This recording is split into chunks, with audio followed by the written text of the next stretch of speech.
بسم اللہ الرحمن الرحیم نحمدہ و نصلی علی رسولہ الکریم۔ اللہ پاک نے اپنے معجز نظام اور کلام سے انبیاء علیہم السلام کی تصدیق فرمایا ہے اور اپنی مخلوق کی ہدایت کے لیے تمام انبیاء علیہم السلام کو بھیجا۔ حضور پرنور رسول مقبول صلی اللہ علیہ وسلم کی فضیلت تمام انبیاء علیہم السلام پر ثابت ہے۔ وجود آپ صلی اللہ علیہ وسلم کے کسی نبی کو فخر عطا نہیں ہوا۔ آپ صلی اللہ علیہ وسلم امام الانبیاء حبیب خدا رحمت للعالمین ہیں اور آپ کے اہل بیت رحمت کے گھر ہیں۔ قرآن مجید اور احادیث کریمہ کی روشنی میں اہل بیت رسول کی فضیلت تمام اصحاب اور امت پر ثابت ہے، اس لیے قیاس اور رائے کی روشنی میں فیصلہ درست نہیں ہے۔ آیت تطہیر، آیت مباہلہ اور آیت مودت کی تفسیر میں حضور پرنور رسول مقبول صلی اللہ علیہ وسلم کے اہل بیت اور قرابت دار خصوصاً حضرت سیدہ فاطمہ صلوات اللہ وسلامہ، حضرت مولا علی علیہ السلام، حضرت امام حسن علیہ السلام اور حضرت امام حسین علیہ السلام ہیں۔ حضور صلی اللہ علیہ وسلم نے جو علمی اور عملی تفسیریں اپنے اہل بیت اور قرابت دار کے حق میں کیا ہے وہ مستند ہیں۔ ان کی موجودگی میں قیاس اور اجماع لاگو نہیں ہوتے ہیں۔ بمصداق حدیث فاطمہ بضعۃ منی، حضرت سیدہ بی فاطمہ جز رسول ہیں۔ جزئیت کے سلسلے میں آل نبی اور اولاد علی شمار ہوتے ہیں۔ حضرت امام مالک کا قول ہے کہ بضعۃ الرسول سے افضل کسی کو نہیں سمجھتا۔ آپ صلی اللہ علیہ وسلم نے فرمایا، اے فاطمہ، کیا تم اس سے خوش نہیں ہو کہ تم جنتی عورتوں کی سردار ہو؟ اور فرمایا تمام مومن عورتوں کی سردار ہو۔ شیخ عبدالحق محدث دہلوی اشرۃ اللمعات جلد 4 صفحہ 681 میں لکھتے ہیں کہ جس کا ترجمہ پیش نظر ہے، کوئی شخص شرف، ذات، طینت و خمیر کی پاکیزگی اور جوہر تطہیر میں حضرت فاطمہ اور حسنین کے درجات پر نہیں پہنچ سکتا۔ حضرت فاطمہ زہرا صلوات اللہ وسلامہ آپ صلی اللہ علیہ وسلم کے مرض وفات میں حسن اور حسین کو لے کر آئیں۔ یا رسول اللہ، اپنے دونوں بچوں کو اپنی وراثت عطا فرمائے۔ آپ صلی اللہ علیہ وسلم نے فرمایا، حسن کو اپنی حیت اور سرداری دی اور حسین کو اپنی بہادری اور فیاضی دی۔ آپ صلی اللہ علیہ وسلم نے فرمایا، امام حسن، امام حسین علیہ السلام جوانان جنت کے سردار ہیں۔ حضرت مولا علی صاحب ولایت امام وارث اور مولا ہیں۔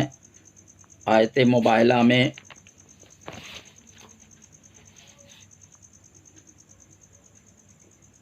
انفسنا کی صحیح تفسیر جو آپ صلی اللہ علیہ وسلم کی عملی تفسیر سے ماخوذ ہے، اس سے مراد آپ صلی اللہ علیہ وسلم اور حضرت مولا علی علیہ السلام ہیں۔ حضرت فاطمہ صلوات اللہ وسلامہ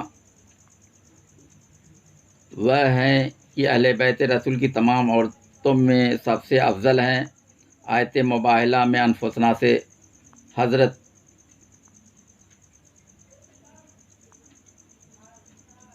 آیت مباہلہ میں نساء سے حضرت سیدہ بی بی فاطمہ مراد ہیں، آیت مباہلہ میں ابناء سے مراد حسنین کریمین ہیں۔ یہی وہ ذات محمود الصفات ہستیاں ہیں جو مباہلہ کے وقت موجود تھیں۔ یہی حضرات پنجتن پاک ہیں، ان میں باہمی قلبی و معنوی اتحاد ہے۔ باعتبار ذات 5 تن ہوتے ہوئے ایک ذات ہیں۔ آپ صلی اللہ علیہ وسلم نے آیت تطہیر کے نزول کے موقع پر فرمایا، علی، فاطمہ، حسن و حسین اہل بیت ہیں۔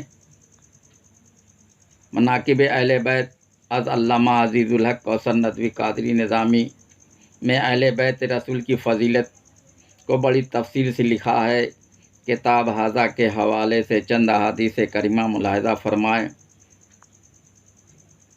آپ صلی اللہ علیہ وسلم نے فرمایا، اے علی، تم سے وہی محبت رکھے گا جو مومن ہے، اور تم سے وہی بغض رکھے گا جو منافق ہے۔ آپ صلی اللہ علیہ وسلم نے فرمایا، میں جھنڈا اس کو دوں گا جس کے ہاتھ سے اللہ فتح دے گا، یہ اللہ اور رسول سے محبت رکھتا ہے اور اللہ و رسول کا محبوب ہے۔ آپ صلی اللہ علیہ وسلم نے فرمایا، جس نے میری اطاعت کی اس نے اللہ کی اطاعت کی، اور جس نے میری نافرمانی کی اس نے اللہ کی نافرمانی کی، اور جس نے علی کی اطاعت کی اس نے میری اطاعت کی، اور جس نے علی کی نافرمانی کی اس نے میری نافرمانی کی۔ آپ صلی اللہ علیہ وسلم نے فرمایا، اے علی، جس نے تم کو چھوڑ دیا اس نے مجھ کو چھوڑ دیا، اور جس نے مجھ کو چھوڑ دیا اس نے اللہ کو چھوڑ دیا۔ اور آپ صلی اللہ علیہ وسلم نے فرمایا، علی قرآن کے ساتھ ہیں اور قرآن علی کے ساتھ ہے، یہ دونوں کبھی جدا نہ ہوں گے حتیٰ کہ دونوں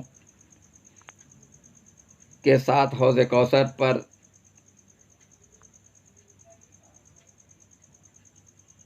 میرے پاس آئیں۔ اور آپ صلی اللہ علیہ وسلم نے فرمایا، اے علی، کیا تم اس پر راضی نہیں کہ تم کو میری طرف سے وہی مقام حاصل ہے جو موسیٰ کی طرف سے ہارون کو حاصل تھا، لیکن میرے بعد کوئی نبی نہیں۔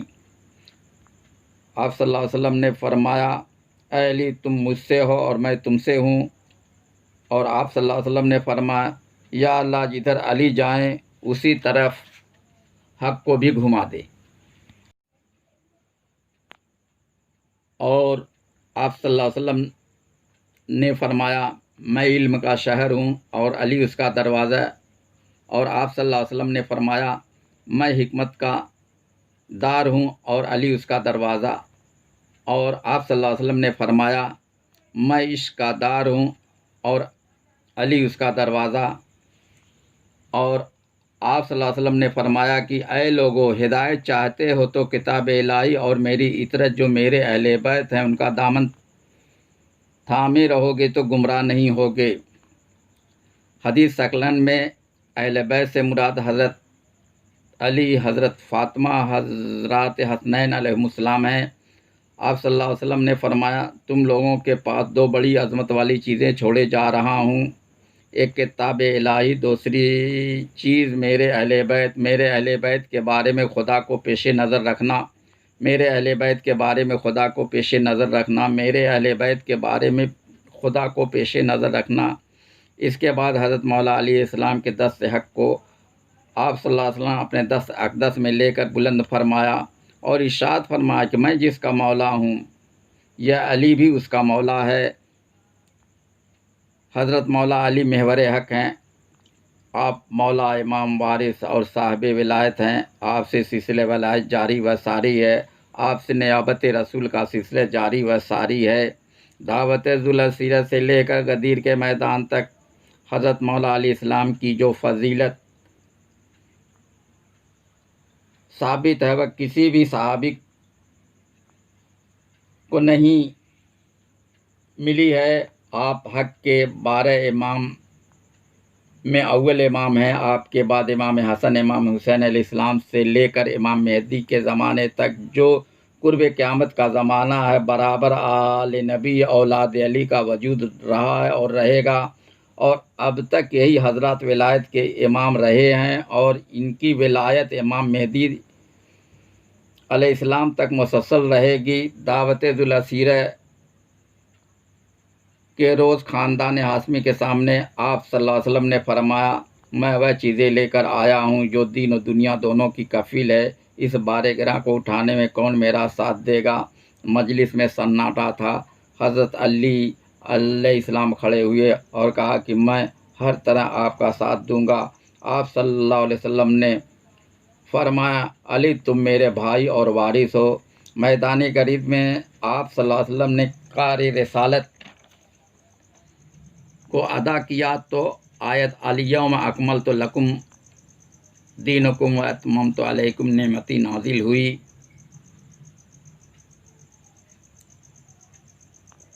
یعنی میں نے آج کے دن اے رسول تم پر دین کی اکملیت اور نعمت کی اتمامت فرما دی۔ آپ صلی اللہ علیہ وسلم نے حضرت مولا علی کو اکمال دین اور اتمام نعمت کی تبلیغی ذمہ داری سپرد فرمایا۔ اب آپ کے سوا کوئی نہیں ہو سکتا جو بغیر آپ کی ماتحتی کی ہدایت کا کار منصبی ادا کرے۔ ہدایت اور چیز ہے، انتظام دین سنبھالنا اور چیز ہے۔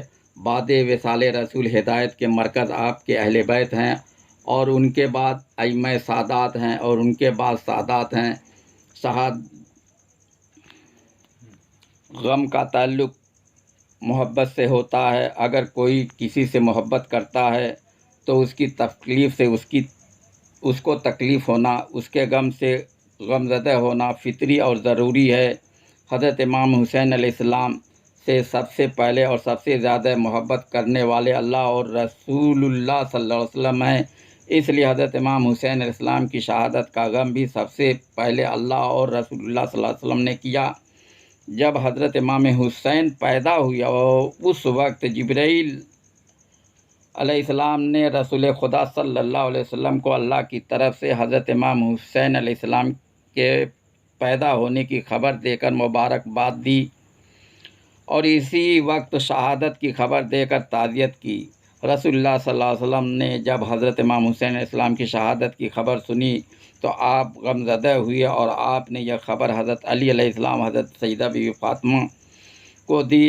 آپ دونوں بھی غمزدہ ہوئے اور بی بی سیدہ فاطمہ نے فرمایا، مجھے اس کا غم نہیں ہے کہ یہ امت کی بخشش کے لیے جان دیں گے،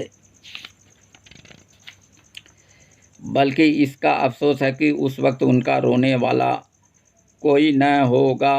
رسول اللہ صلی اللہ علیہ وسلم نے فرمایا، بیٹی اللہ تعالیٰ نے تمہارے لخت جگر پر رونے کا انتظام قیامت تک کے لیے فرما دیا ہے، ان پر قیامت تک رویا جاتا رہے گا۔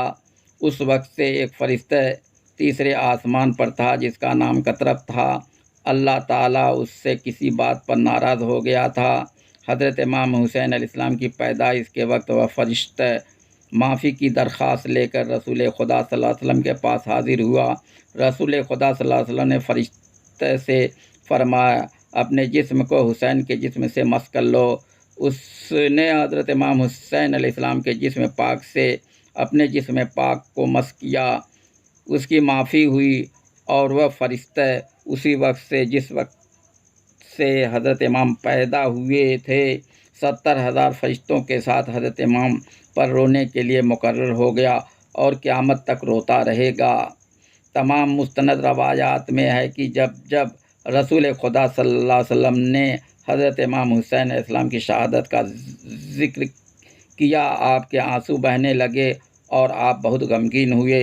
رسول خدا صلی اللہ علیہ وسلم نے حضرت بی بی ام سلمہ کو کربلا کی مٹی دی تھی جو آپ کو جبرائیل نے لا کر دی تھی، اور رسول اللہ صلی اللہ علیہ وسلم نے حضرت بی بی ام سلمہ سے فرمایا تھا کہ یہ مٹی خون کے رنگ میں ہو جائے تو سمجھنا حسین شہید ہو گئے۔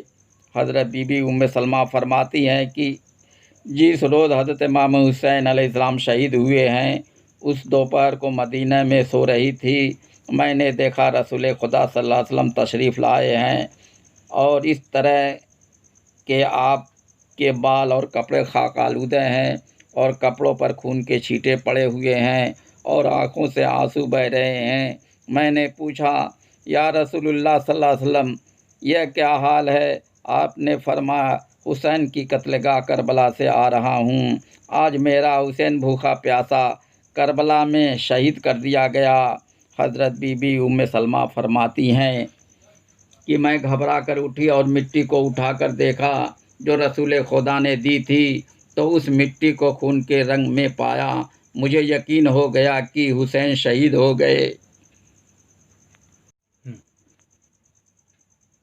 حضرت ام سلمہ فرماتی ہیں کہ میں نے جناتوں کو رونے کی آواز سرکار دو عالم صلی اللہ علیہ وسلم کے وفات کے بعد سنی تھی۔ اس کے بعد حضرت امام حسین علیہ السلام کی شہادت کے بعد جناتوں کو روتے ہوئے سنا۔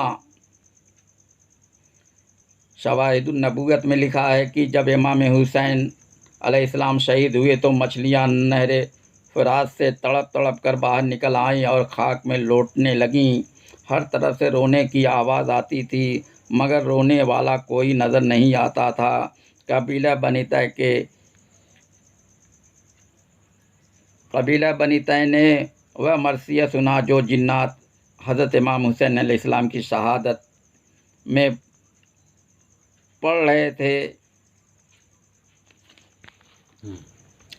حضرت بی بی سیدہ فاطمہ کی خواہش کی تکمیل اللہ نے اور اس کی تمام مخلوق نے کی، یعنی حضرت امام حسین علیہ السلام کی شہادت پر غم کا اظہار سب نے کیا، کیونکہ قرب قیامت ہے، دل سخت ہو چکے ہیں۔ اللہ اور رسول کی محبت سے اور نور ایمان سے دل خالی ہوتے جا رہے ہیں، اس لیے اللہ اور رسول کی کچھ محبت کچھ دیر کے لیے ہی دلوں میں پیدا ہو، کچھ دیر ہی ان کی یاد میں گزر جائے، اس لیے جلسہ جلوس اور غم کا نشان یعنی تعزیہ کا اہتمام ضروری ہے اور اللہ و رسول کی خوشنودی کا باعث ہے۔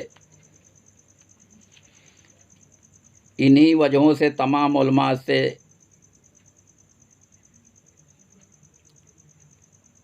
جو اہل حق ہیں اور اولیاء اللہ، صوفیاء، عظام اور فقراء اور سادات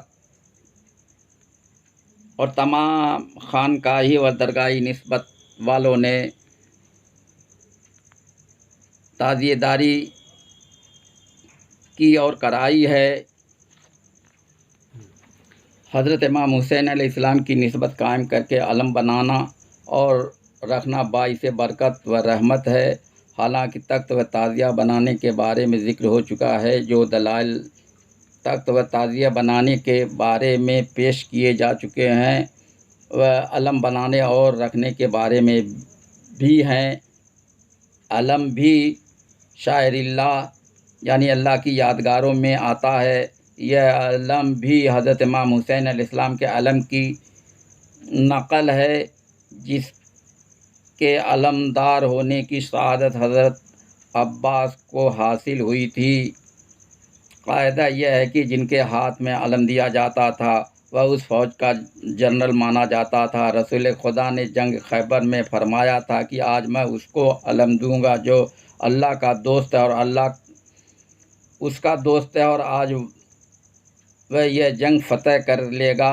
آپ نے حضرت مولا علی علیہ السلام کو علم دیا تھا۔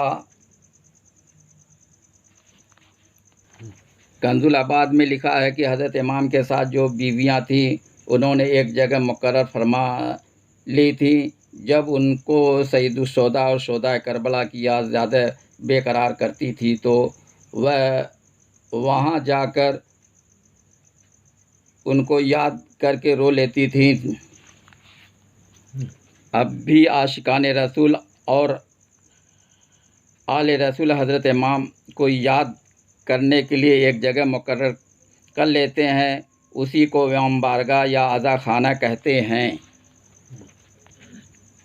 شہادت اور امامت کا تذکرہ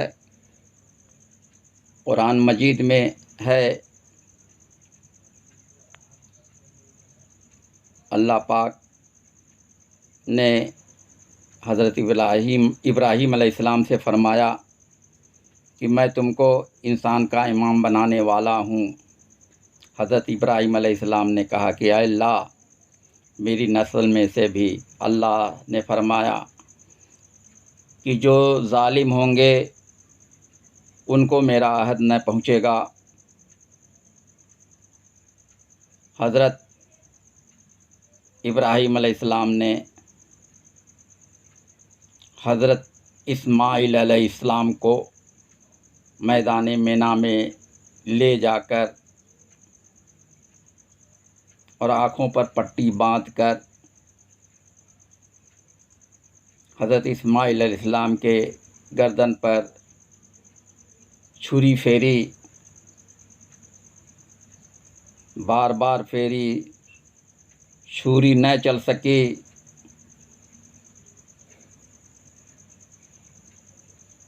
اللہ کے حکم سے جبریل علیہ السلام جنت سے دمبا لے کر آئے اور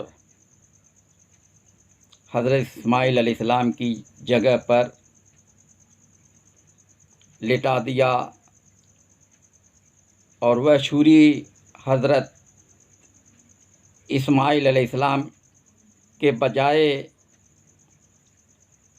میڈے کے گردن پر چلی۔ جب ابراہیم علیہ السلام نے اپنی آنکھوں سے پٹی کھولا تو دیکھا کہ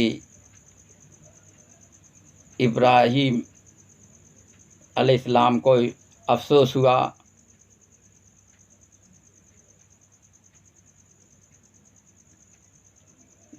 ندائے غیب آئی کہ اے ابراہیم،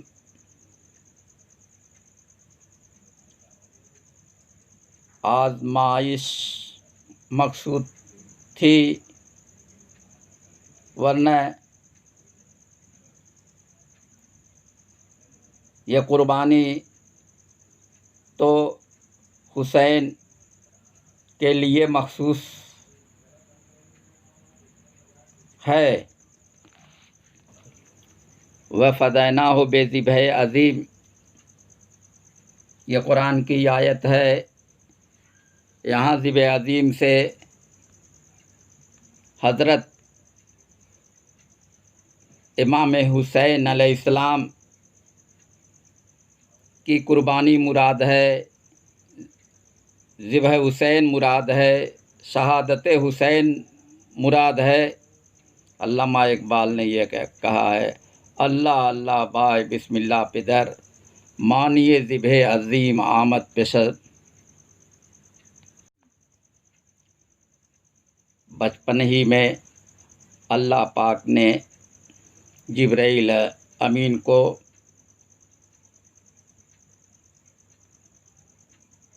پنجتن پاک کی بارگاہ میں بھیجا کہ حسین شہادت دیں تو امت کو بخش دوں گا۔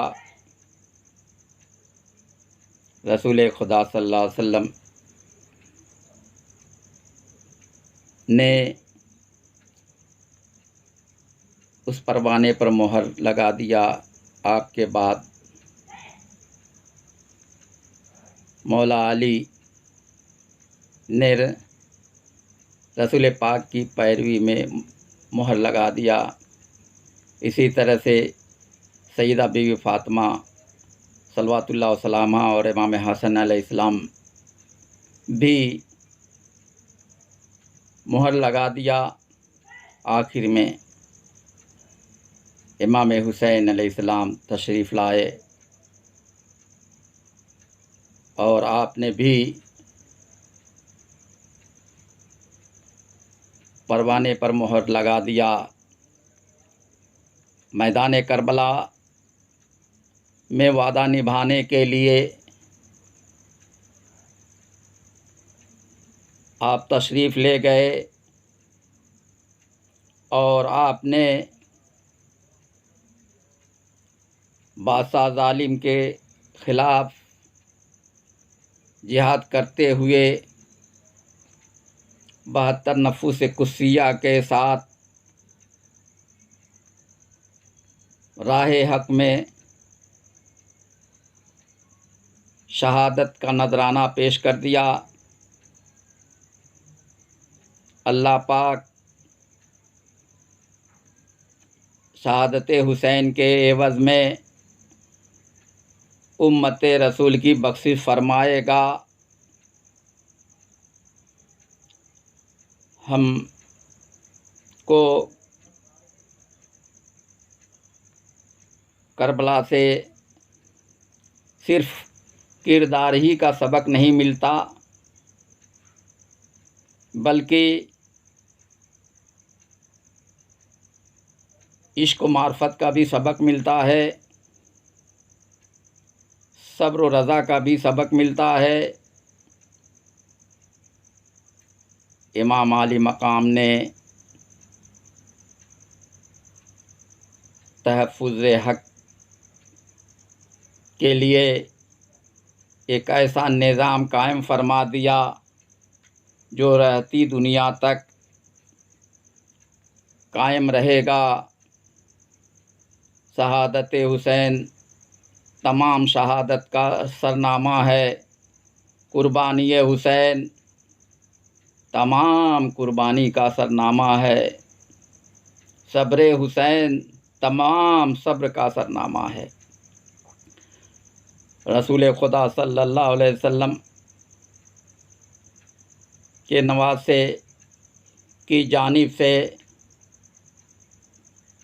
شہادت جلی و خفی پہنچی۔ یا حسین یا حسین یا حسین یا حسین۔